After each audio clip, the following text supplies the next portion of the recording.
Welcome. This is the Bold Business Podcast. Your business has many directions it can travel. The one true direction of your company creates the journey for you to move toward a new, exciting level. We call this the red direction. In today's program, we delve into one idea. The idea will support you as you work on ever-present situations, including how to stay competitive in a changing market, how to break through the business plateau, and how to anticipate the changing expectations of your stakeholders. Jess Dewell is your guide. Jess brings you a 20-year track record of business excellence where strategy and operations overlap. Your path comes from consistently working from this special place, your unique true north. Now, here's Jess. Now, today we are talking about culture on the Bold Business Podcast, and this is a live stream that is setting up and completely complimentary to our podcast that will come out later this month. With me today are Steve and Tony, and I have to say, you're in the right place today for the conversations on how to increase your own capacity as well as the capacity of your leadership team. Because we're talking about the skills not only we need, but that our companies need to have a resilient business. To discuss this with me, I've already mentioned Steve and Tony, and they are going to introduce themselves. Steve, tell us a little bit about you. Great to be with you, Jess. I'm based in Melbourne in Australia, so right now I'm in your future for most of you in the US, well, all of you in the US. Look, I've been working in the workplace culture space for more than 30 years now, so that's where I've directed all my energies and where I do most of my thinking, Jess. Thank you so much. I have to say, I'm glad you're here today from our future, Steve. And Tony, who is just an hour ahead of me in Boulder, Colorado, out in Central Time. Tell us a little bit about you. So I'm a serial engineer. I built a lot of different interesting things with computers over the years, particularly towards the internet. And I predominantly landed in the space of communications. So I make a lot of technology that allows people to communicate instantly and live over long distances. And so when we started a company, we chose to make it fully remote in order to continue that tradition. So I have a lot of background in trying to work with people I don't need until 5 years after I first encountered them. Isn't that amazing? Thank you, Tony, for that. I know. And the power of technology gets to bring us together in 3 different places globally to have a conversation today. And like you, there are many people that I know by chat room, email, or direct message way longer before I even see them on video. Even today, that could happen. And then, of course, to your point, seeing them in person is a whole other ball game that gets to come together, that we can increase our connection and increase our collaboration without having to travel the globe quite as far. But I must admit, each of you live in pretty cool places and as do I. I live in a very cool place that allows us to really anchor in and bring the best of who we are to the table. And I'm your host with that. I will tell you that I'm Jess Dewell. I'm a strategic business advisor at Red Direction, where we're providing customizable and unique frameworks specifically geared to building resilience in companies. So by listening in today, maybe you'll find the right question to ask to move your business forward. Maybe you'll be able to think more effectively on your feet the next time you find yourself in a pressure cooker situation. That's what these conversations, as we have them over time, are all about. Now, speaking of, let's just dig right in. I have asked Steve and Tony to answer this question for us, and we're going to hear the answers to their questions, and then we're going to talk about their answers. All right, Steve, what are significant everyday actions that improve a company's culture? Jess, a tough question to answer in 2 minutes, really tough.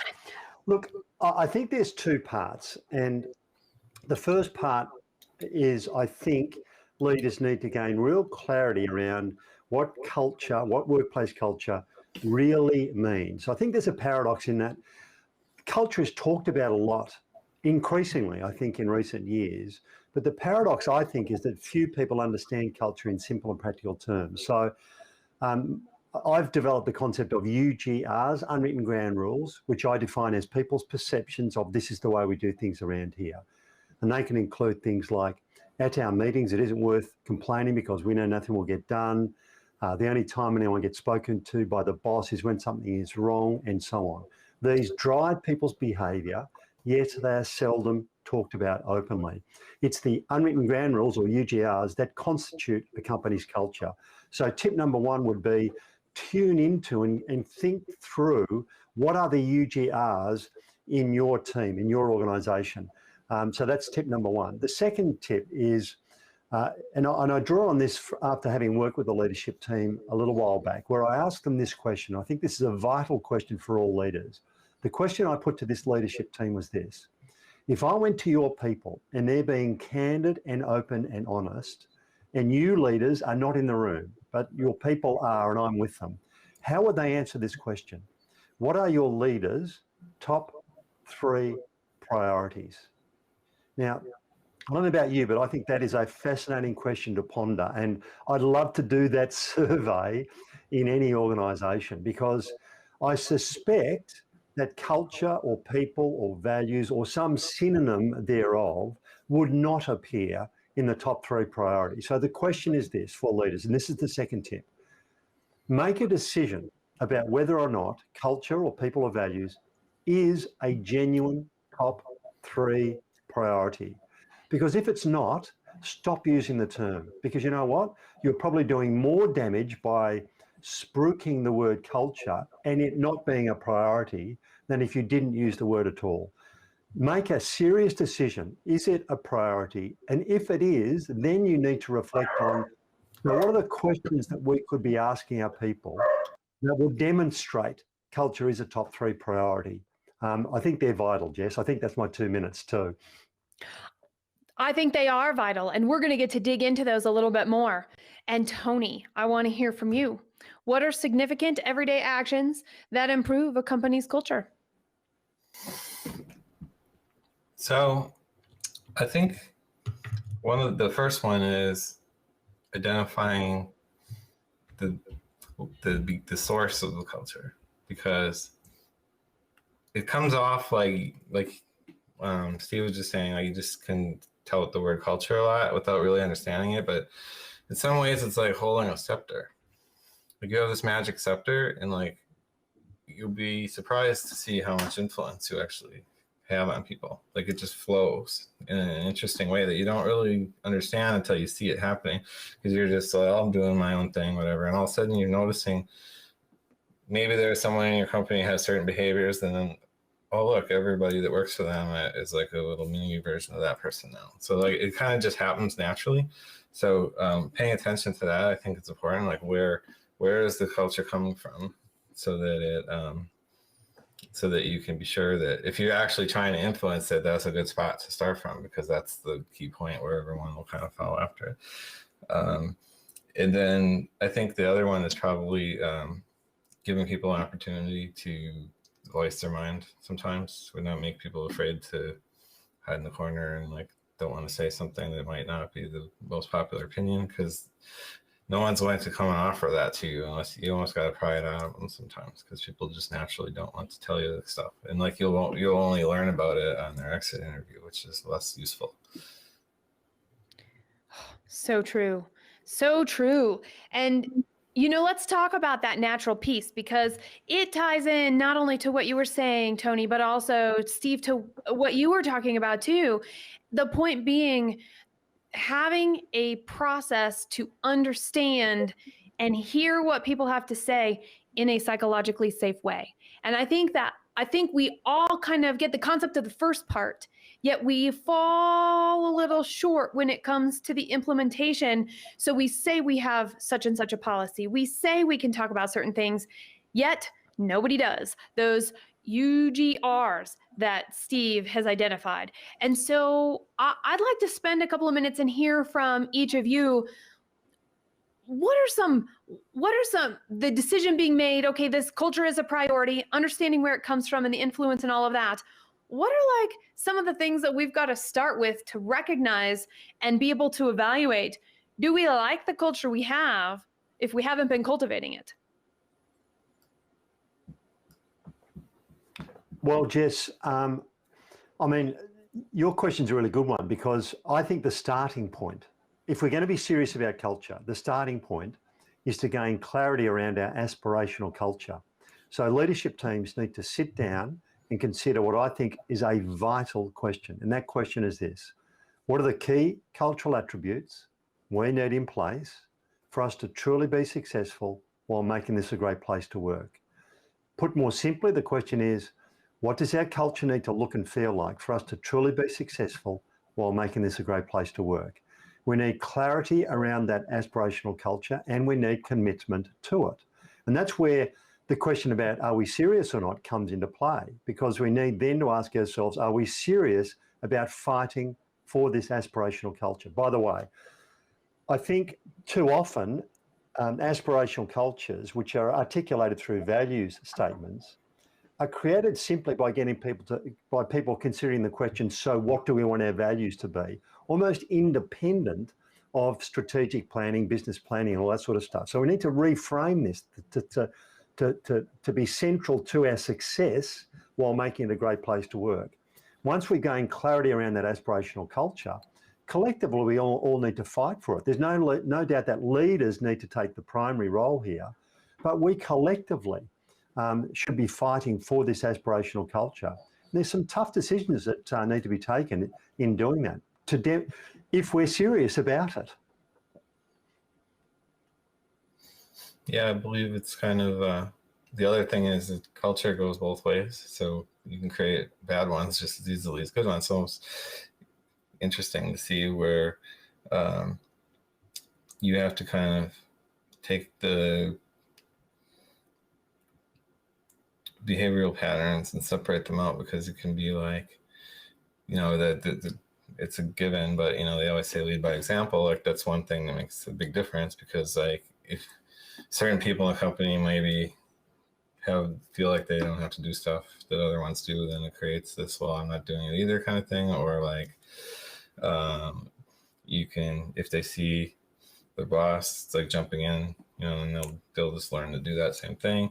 And like I was saying before, it's kind of interesting like how intricate that is. Like you can almost control it like at a micro level, because like you can fix it really quickly too. You can break it really quickly. It's like really kind of takes a lot of work, because any one thing can set everybody off. Like people, I think being online with our company is even kind of different. It might be like, there's a whole different kind of politics than an in-person office, because you would go like to the water cooler or out to lunch or something. But like in the online world, everybody is sort of either in a meeting with each other on video or chatting or something. And there's more of a, you know, people are off in different corners and stuff. And so you have to try harder to force group communication than you would just naturally get normally.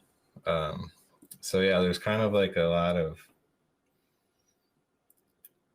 reflection that has to be done in order to kind of figure out how to keep tuning it. It's not something that just runs on autopilot. It's basically like one sentence can break everything in some cases. You know, thinking about reflection, how often do you prioritize that in your business, Tony?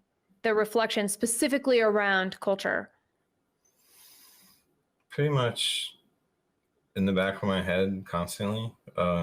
Yeah. Still haven't mastered the art of doing it perfectly, but I think about it all the time, because, you know, like I try and pay attention to the things that are the most maybe like trigger points that will shift things one way or another. But, you know, this day and age, it's been kind of like a cool transition, more progressive angle and what we would have called HR before. So one thing I wanted to build in SignalWire is to not have the HR be like the principal's office, you know, just a place you go when you're in trouble or when you're trying to get your insurance fixed, but like give them more of the role of being kind of being around for those things to help with that. Like that's like a role that I think it suits them very well, because they're kind of a neutral force that represents all of the employees. So that's one of the things I've been trying to hope for, is to build that up. We're a brand new startup, so we only have so much resources, but we're getting there where I want to put more effort into that so that we have kind of I'll think about it all the time, but I also want to have, someone have my background thinking about it all the time to remind me in case I stop thinking about it. Because like I said, like from my position, some of my actions are probably more powerful than any, because people are just going to see what I do, and I want to make sure that I'm sending the right message. You are listening to the Bold Business Podcast. We will return to the show soon. But first, I want to take a moment and give you a peek into what additional services and solutions you could access to fast-track your business. This program was created to develop your capacity on demand by sharing insights, tips, as well as lessons learned by business leaders, unedited and uncut. And we don't just stop there. There are 3 additional benefits to help you reach your growth goals. You'll also have unlimited access to 1. Hearing tips and insights to develop yourself as a leader to get better results more often. 2.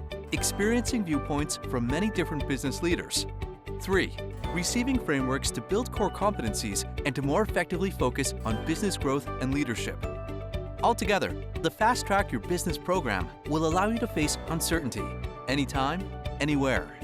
You can access what will become your most versatile tool in your toolkit by going to fasttrackyourbusinesstoday.com. Now, back to Jess. Who has your back? That is a huge, huge statement. And I know not only in the startup world, Tony, businesses of every stage have to think about that. Who has my back? And those other people have to also be thinking about who has my back. And if we're the ones asking the question, that's really cool. If the other people are asking the question, it's really cool when we are the answer, is it not? Yes. And also, if you think about it, like you have this, you're creating a startup. So you just gather people and say, we're going to do some crazy thing like Don Quixote, attacking the windmills. And like it starts out like a pretty scary adventure, and you have to build up, teamwork. And there's all these stages that people go through, and they're all new. Building culture happens in a couple spots. One is like when they're all new, nobody trusts each other. There's like these stages you have to go through where they get together and they start trusting each other. It takes a long time. And then trust each other to go in their different lanes so they can expand. And then if you say like, get to a bigger spot in your life where you'd acquire another company or something, you start all over again, because now you're like mixing together 2 of them, and then it breaks everything over. So we're at the first stage where we're just getting, everyone getting our feet off the ground. We don't have everyone with 8 different jobs anymore. We're going across the second tier now. We're at Series B. So we're hitting the point where we're giving people more of a like dedicated positions instead of like, you're in charge of these 12 different things. And depending on which one's more important today, you have to switch between them and like work with everybody, and you don't have any certain relationships or, so that transforms into kind of more of a, people just trusting each other.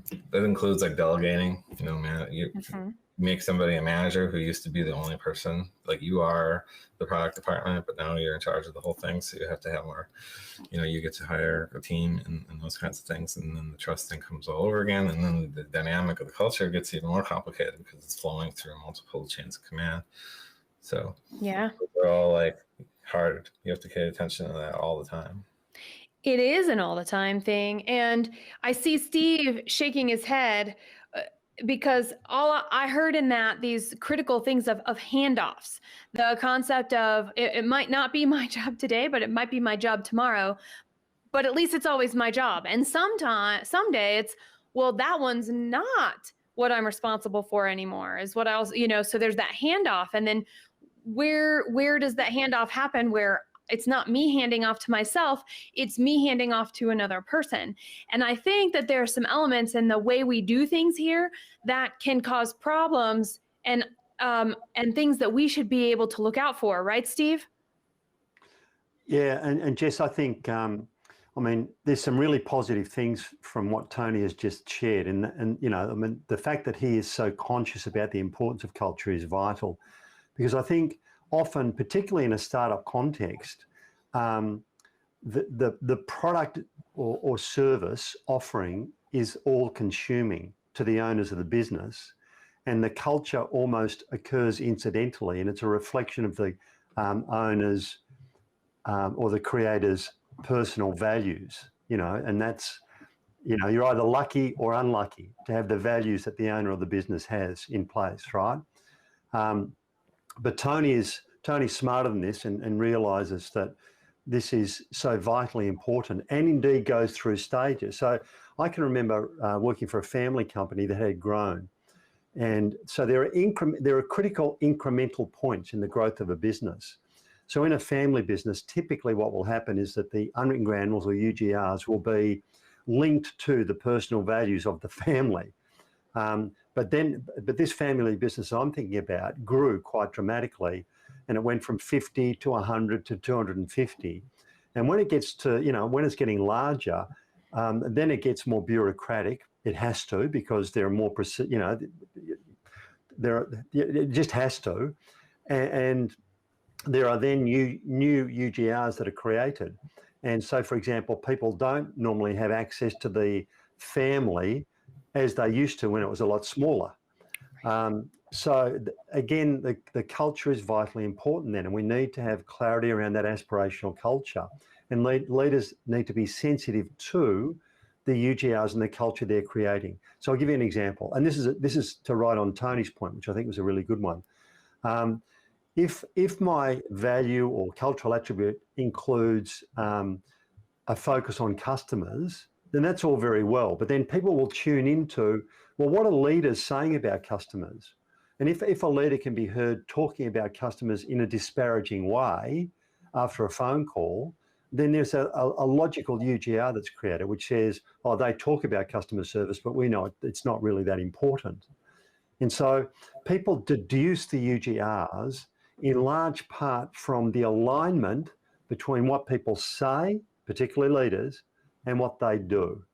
And if there's misalignment, there's a good chance that negative UGRs will occur. I'll give you another example. We might say teamwork is important, right? So we got a sales team, and the top performing salesperson is getting the best results, but they are an absolutely terrible team player, and they're getting recognized for their sales performance. Well, we've got a clash here. Are we for teamwork, or are we for sales performance? Because people will quickly deduce that if the person is being recognized for their sales performance and their teamwork is disregarded or is regarded as irrelevant, then teamwork isn't a priority. So are we serious about teamwork, or are we not? And this is where some really hard decisions need to come into play. Oh, and those hard decisions are always around the corner. It's when we choose to look at them. And so we may wait until we're in a lot of pain, and we still have to go through a lot of pain to make change. I had somebody describe this to me once as like the bobsled team, if you remember the movie Cool Runnings, okay? Where every single time you ran that path, it just was grooved and it got into your muscle memory. And as soon as you want to change that and make one of those things move differently, it really does take a lot of time and a lot of effort. And it's more than we ever could have expected. We may know it intellectually. We may feel that it's going to happen that way, yet it's going to stretch us and test us and be like, does this really matter? Does this really matter? And I want to hear from both of you. Does it really matter to take that time? I think so. I mean, it's kind of like the analogy you could bring is like diets or changing, like, oh, I should do my dishes more often or something like that. Like, you can always say that when you realize that you should, but then like you fall back and like I'm on a diet now. I'm not going to eat like horrible stuff anymore. And then one day it's like, well, next time I'll do that. So it's like habit breaking issues like that are just compounded in a company, because it's like it's hard to push that way because it takes a lot of effort. So you have to figure out how to do it. And some advice I got, reading around books and stuff was like, pick something arbitrary. like take all the green M&Ms out of my M&Ms, not similar to that. I But remember hearing those stories. Right. That's right. Have something to negotiate on. Yeah, or like something you could easily enforce. Like we Yeah. never do this. It's something that like you absolutely would never do anyway. So you just like make it a rule, and then like people start believing that the rules mean something, and then you can kind of get to those other things. But some of them are the harder ones. It's like if you don't like Chinese food, you could say we're never going to eat Chinese food in this house again, and it's like easy. But it like starts setting a precedence. But if you do like it, then it's a little harder. If everyone except you likes it, then that's really hard. Right. That's true. And to tie it back to business, right? That going back to that sales performance person, it is very much, are we doing what we say, or do some people get a pass? We'll be back to Jess and the Bold Business Podcast shortly. You can fast track your business with on-demand information curated to help you build a resilient business that achieves its goals. But why? Why is it so important that you take the steps to invest in yourself and your leadership team with subscriptions to this program? We all need to save time and get relevant and trustworthy information when we want it. This program will reduce your overwhelm and increase your opportunity with high-quality information on demand. This straightforward approach ensures this program answers the most important question: what do you need to know to fast-track your business?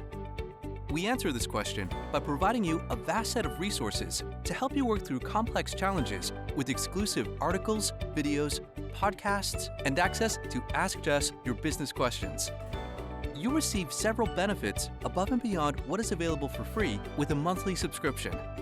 To find out more, visit fasttrackyourbusinesstoday.com. Let's get back to the show. Are we doing what we say, or do some people get a pass? And if we can't be consistent for everybody along the way, what is that? Not necessarily the immediate cost, which there is one. It's that long-term cost that I think that really comes into play. And so it's interesting that we started talking about reflection. It's interesting that we have been talking about recognizing that we're talking about not squeaky wheels, not easy opportunities, not low-hanging fruit, but purposefully cultivating a garden to have whatever kind of food we want, to Tony's point, which I love. And then being able to do the other work in the day-to-day as well, because that culture work is always on the business. It's always the thing that can most easily get set aside. I don't have time for that. We have two more pressing issues. By the way, that's also your culture, is it not? 100%. 100%. Yeah, I'm going to be giving 4 talks in the next 2 days. And one of the things I say is, look at what you prioritize. That's what you value. And if you do that in reflection, that is something that I think is incredibly key. And I know that that's, Tony, you're talking about doing that in reflection and the way you're having conversations. And Steve, you're talking about being able to have an external way to identify them, to make sure that they're right, to make strategic change. And so, I would love to have tips from you both about, we already know it takes longer than we ever thought, but the tips to stay steadfast and forge through, because that's actually what we're doing. We are forging a path where no one has been before, because our exact company with our exact people and our exact mission has never existed before. Jess, I'd say there's 2 parts to this, right? One is, to what extent do leaders in the business truly believe in culture? Now, we did some research a while back, and we stumbled across what I now think is a terrific question. And the question we asked in our research was this: if the culture of your workplace was to become as good as it realistically could, how much improvement would there be on people's performance/productivity? Now, in our research, we gave people a sliding scale. Started at 0, because 0 is a legitimate answer. You might think now the culture realistically is as good as it's going to get. And then we gave 10%, 20%, and then 100% and 100% plus. It was 89% of senior leaders said 20% or more improvement would occur. 58% of middle managers, 6 out of 10 middle managers, said 50% or more improvement would occur. When I asked this face-to-face, typically people come out with an average of around 40%. That's the business case for improving the culture. And I think leaders need to get their heads around that, because leaders sometimes don't make that connection for the business case. So that's part one. Part two is, I honestly believe, and I really believe this to be the case, that the vast majority of employees want to be part of a positive, dynamic, productive, hard-working team. To the extent that they aren't right now, I believe that most of them have given up hope of it being any different. So my point is this: I think if we can collectively have an aspiration for distinguishing ourselves based on our culture, then that's a truly exciting prospect for everyone in the business, where we can make that our point of difference, because so few companies do. And if we can create that vision, then I put to you, and it's been my experience, that we can turn the culture, we can transform the culture much more quickly than conventional wisdom says. The conventional wisdom says it takes 3 years to change a culture. I totally disagree with that. I think it can be changed quickly. The challenge then is sustaining it. So we can create momentum, but the challenge is sustaining it. But if we've got commitment from leaders, then we can sustain it. I know that from experience. So I think it really is an exciting prospect for any company to truly distinguish themselves based on their culture. I agree with you. And, I want to take that a little bit further. I wrote that increased productivity. I had something really smart to say, and it was very clever, and it is now gone. It is in a bubble floating around my office above my head, not in it. So let's see if I can get it back. I was really glad you said that culture doesn't have to take that long to change. That is something that most people don't understand, and you're quantifying it. And I think that that's incredibly important. It did come back. Here it is. So there's there's a movement out there that says culture changes from the ground up, and you can make all of this great disruption within an organization for the better. I agree. However, I also think that there is and I'm saying however, because there's a ceiling to that. It's only going to get so high, and it can't go any higher until somebody from the top, and more than one, the somebodies from above can come down and meet it and bring it the rest of the way.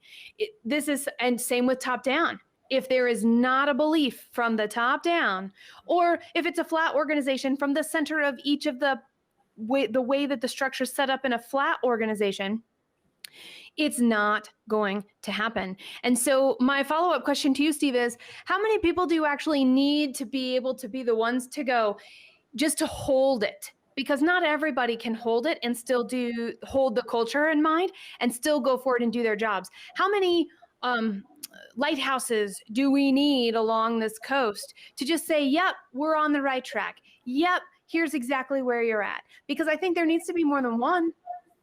But I also don't think it needs to be everybody. No, there definitely needs to be more than one, but there will never be everyone. We will never get everyone. Yeah. Right? Okay, so it becomes an issue of critical mass. And here's the good news for leaders. As leaders, you are primarily, but not solely, responsible for the culture.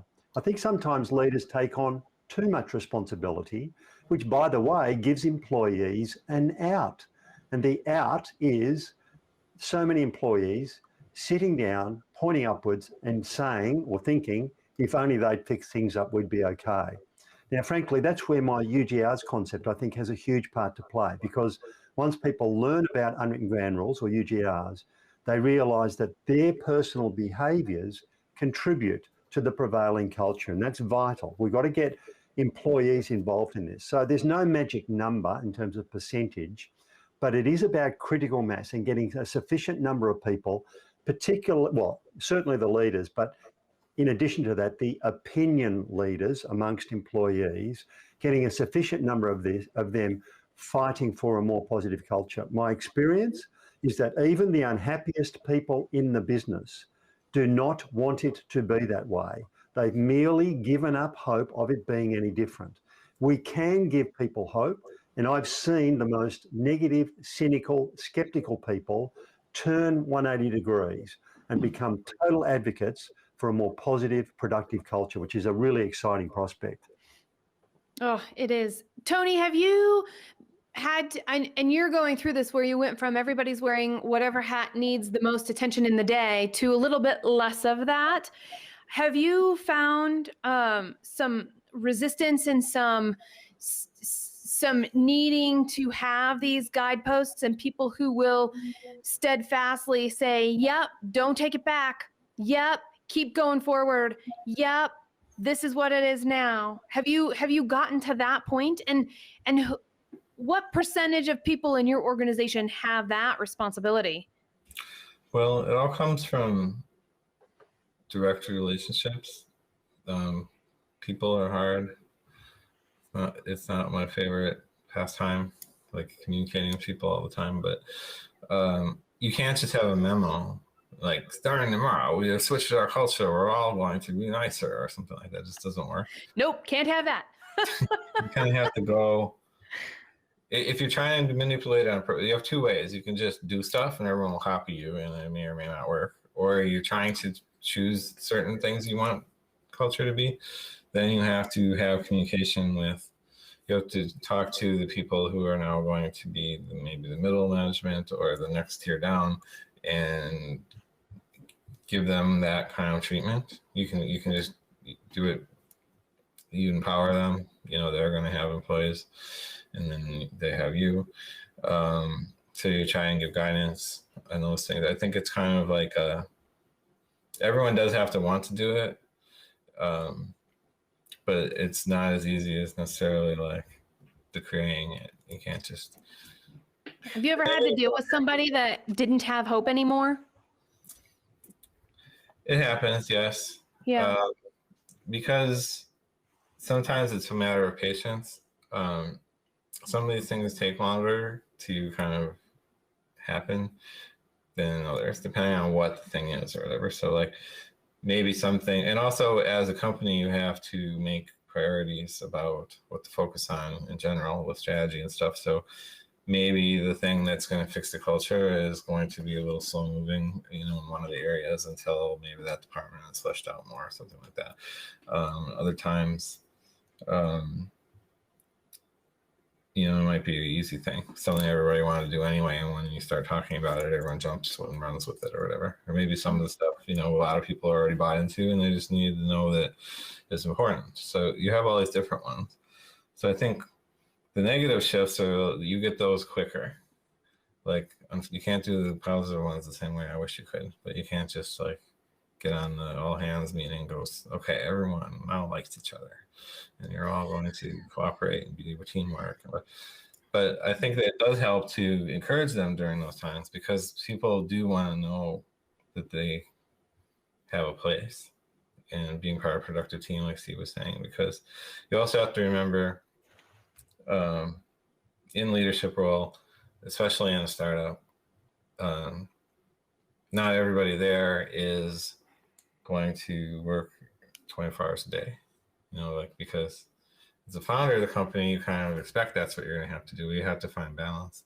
So you have to, the further down the chain you get, the more those people are only working because they need a job, but you can still make it a great job for them. There's a difference between that and like going down the ship. You know, I'm the founder and I'll be the last one here if it takes that, or like you can't, that culture imposed onto the employees who are just, you know, balancing their family life is not right. So that's the other problem, because you could do that, but then you've got everybody thinking they're on a pirate ship and they have to work as hard as they can or they're gonna get thrown off or whatever. But, you know, so that can happen. That's what it'll turn into. Like you're just thinking, yeah, I'm a startup founder, I'll do whatever it takes, and it will translate to I'm gonna get fired unless I work 24 hours a day. So those are. It reminds me of the Goonies, Tony. You made me think of the Goonies where they all are at the end and they've all got to the pirate ship and they all have to start walking the plank in the cave. It's time to take a brief break from our show. Fast Track Your Business will improve your business results.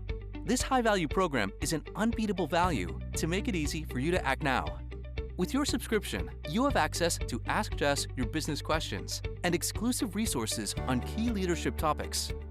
Subscribe now. Visit fasttrackyourbusinesstoday.com and know that you are moving forward in the right direction. And now, let's return to the Bold Business Podcast. It's true. If people feel like they must act a certain way. So I really want to spend some time on that. How do you foster open conversations so that the people who might be quiet when they choose to talk know they're ready, they are welcome to talk? And on the other side, if a viewpoint is different, how do we encourage that those voices actually are heard and encouraged to speak up? Because that's important for innovation, that's important for productivity, that's important for diversity. I mean, there's so many things out there that particular thing is, I know, at the top of my mind. And so how do we get all of those voices, when they're ready, to know that they are welcome to be speaking up, especially if they're different? Well, a 1 minute answer, Jess. Whatever you like. Here's a revelation for leaders, right? Yeah. Just because people are quiet doesn't mean they don't have strong views. That's right. Okay. Now, I mean, that is a bit of a revelation. If you really reflect on that, that's a bit of a revelation. Now, so we've got to give everyone the opportunity. And my advice to employees is that you should always be guided by two principles. Always try and be constructive, always be driven by good intent. Those two principles, I think, are vital. Always try and be constructive, always be driven by good intent. If they are your key drivers, then speaking up, I put to anyone, will probably not get you into too much trouble. Having said that, we need to give people different forums to share their views. And it might involve getting people to speak in small groups, and then that small group reporting back. It might involve doing a mini survey online where we guarantee people of their anonymity. But we've got to model what we want. So we've got to be open and transparent with people if we want them to be open and transparent as well. And people will pick up the UGRs about whether this is authentic or not.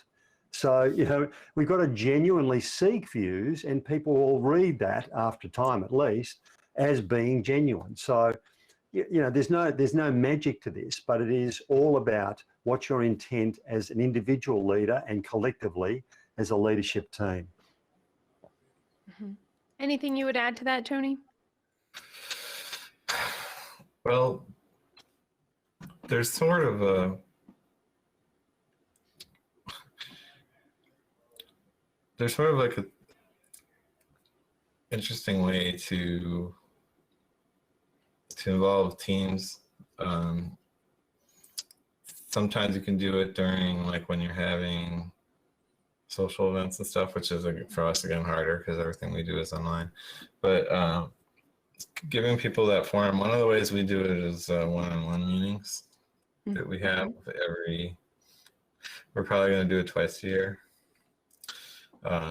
Just a, like, turn the thing the other way and let people kind of say what they think as part of their own review process, you know, so like a two-way thing. And I think that kind of sets the tone for, like, you don't always get to complain, but you do sometimes, you know, like the difference between complaints and, like, you know, your suggestions, because all of it can be taken in context, right? Like, if someone maybe is a bad employee at heart and they only hate everything, then their feedback will probably be negative about everything. You have to take that away from, maybe they're that way because you made them that way because you weren't managing them well, or maybe they just don't count, or there's maybe somebody else who never opens their mouth, but they are thinking 100 things. And I mean, that's the way we do it with customers. We usually assume that the only people that fill out the comment cards are usually the mad ones, right? So you almost have to, and even then, not sometimes. Like, you just don't get that many people that sounds like a good idea. I'm going to communicate everything I'm thinking to you guys, because I'm sure you're going to listen to every word and turn it into the policy here in the company. So I guess you just got to encourage that kind of communication, I think, so that you can get those nuggets when needed, like, not, like I said, when they're leaving, right. After they're on their way out. tell you all the stuff they were gonna. If you would have asked me while I was working here, still, I would have told you blah blah blah blah. And sometimes people need to be asked. I actually think that is a general construct that we might go into our next role, and we might have these really big aspirations, yet for the way that the work is done here, it doesn't always line up. And that invitation becomes necessary to make sure it's like, oh, well, there might be some dissonance here. We still want to hear from you, to Tony, your point, before you're walking out the door. Because if you're a good employee, we want to keep you. And that kind of conversation helps us do that. Now, I can't believe how fast the time has gone by. And actually, I can. It happens to me all the time, just wrapped up in really good conversations with really smart, amazing people. And so before we start winding down today, I do want to create a space for, based off of the conversation that we've had, is there something that has bubbled up that belongs in the conversation, even if we're past that point in the talk so far, that should be said now because it belongs here? Jess, I think your point about wanting to get information is a really good one. And I just ride on the back of your thought there, and by saying a typical human response to feedback. Well, let me put it this way. In my younger years, when I used to run face-to-face workshops, at the end of the day, I'd have the evaluation sheets, okay? And so I don't know if people have ever reflected on what happens to those evaluation sheets, because I'll tell you what happens. As soon as the last participant leaves the room, the person who's been running the show, in this case me, collects all those evaluation sheets. And that's the first thing you do, start flicking through them, right, to see what people have said. And here's what used to happen for me. I'd read a comment, it would say, fantastic, Steve, best program ever been on, terrific. Brilliant, this is the best, brilliant. This was the worst program ever been on, you bloody idiot. And then I'd go to the next one, right? So I'm sharing this because the natural human reaction to feedback that's less than positive is to discount their view as being wrong or irrelevant, okay? There's this feedback resistance meter that we all have to negative feedback. So if it's one thing that leaders, I think, need to tune into, it is, how are you receiving feedback that's less than positive? Are you in denial? Are you in justification mode? Are you sort of in some way rejecting the validity of that person's response? Because that's going to create some UGRs for your future. If you're denying, if you're justifying, then the UGR is there's no point in sharing the information with them because they're not really that interested in it, right? So I think that's a critical thing, and it's a self-reflection thing that needs to happen, I think, for all leaders. How about you, Tony? Any last things that have bubbled up that didn't really have a place, yet it would make sense to say them for our conversation today? I think that, just in summary, that it's more important than you think. It took me a while to understand this. And if you don't think it's a big deal, then you'll learn the hard way. And even if you think it's a big deal, you're still going to learn the hard way. Yes. Even if you do it all perfectly, that won't actually be perfect. I hope it's a little less hard, but there are things that we think we're to the point of something that, Steve said earlier, where as long as we're constructive and we're driven by good intent, we can still end up with a blind spot here or there that will not hurt as bad because we've got other good support, to your point, Tony. And I could keep talking to both of you about this for days. We could go on and on and on. And for all of our listeners, all of our watchers, this is the Bold Business Podcast, and we're talking about culture, improving our culture incrementally so that we can have I was going to say chasmic, but that didn't sound very good. I was thinking about jumping the chasm, and I think there was probably a better word than that. But now that you understand the same visual, being like Indiana Jones, really, and just going right across that big valley with the alligators underneath, knowing you'll get to the other side somehow, that's what we're talking about with culture. And that's what we get in terms of the results. More than we could have dreamed, better than we thought. It's never hopeless either. So thank you for stopping by, watching, and listening. Go to reddirection.com to subscribe on your platform of choice to listen to all of our programs. And make sure you stay tuned on what we've been doing on social media so that you can connect directly with Steve and with Tony to continue the conversation that we are having to support where you are in your business. Hey, and make sure to tell a friend about us. Somebody you know is dealing with this stuff right now. Share this program with them. Thank you for tuning in and listening to the Bold Business Podcast. If you have learned something from this show that will help you in your business right now, consider what additional impact you can get by subscribing to the Fast Track Your Business program. You owe it to your business to seek out new ways to achieve more while building a resilient and profitable business. Subscribe now. Visit fasttrackyourbusinesstoday.com. Special thanks to the Scott Treatment for technical production.